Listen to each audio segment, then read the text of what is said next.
আসসালামু আলাইকুম। দেশবাসী কেমন আছেন? আশা করি ভালো আছেন। এই যে কিছু নেতারা, পাতি পাতি নেতা আর কিছু কর্মী জামাতরে বলে গুপ্ত, জামাতরে বলে রাজাকার। আরে বেটা, ৭১ সাল নিয়ে পড়ে আসস বাংলার জমিনে। অল কান্ট্রিতে আপডেট হয়ে গেছে, তোরা চোখে দেওয়াস না? ৭১-এর মুক্তিযোদ্ধাদের আমরা সেলুট জানাই। তার মানে না ৭১ নিয়ে পড়ে থাকবো।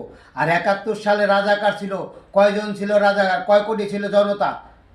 কয় কোটি ছিল মুক্তিযোদ্ধা?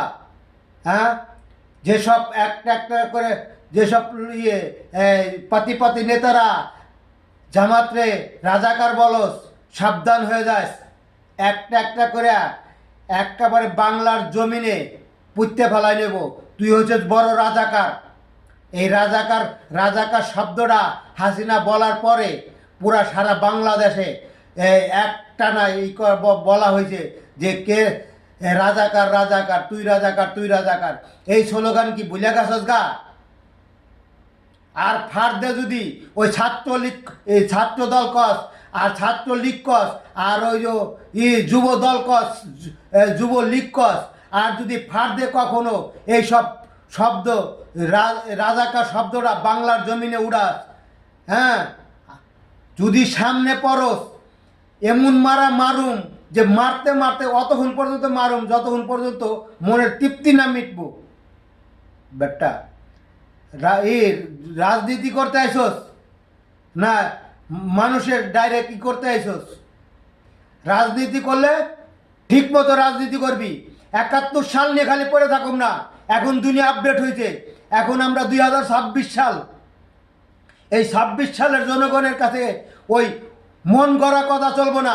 একটা একটা করে দইলে একটা একটা করে পাড়ায় পাড়ায় টাইমে সিরিয়ালাই নেব, বুঝছস?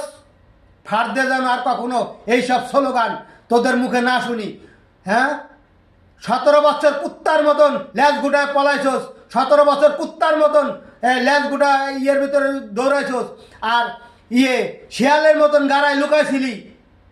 আর এখন আইছস রাজাকার দেখাইছে না? ছাত্রদল ঈদে আইতাইছস, ভার্সিটির সামনে যাইতে পারস নাই কা? আর এখন তোমরা গেছো গা, নেতা হয়ে গেছো গা। ছাত্রদল সাবধান হয়ে যায়। ছাত্রলীগ যেমন আমলিগেরে পচাই দিছে,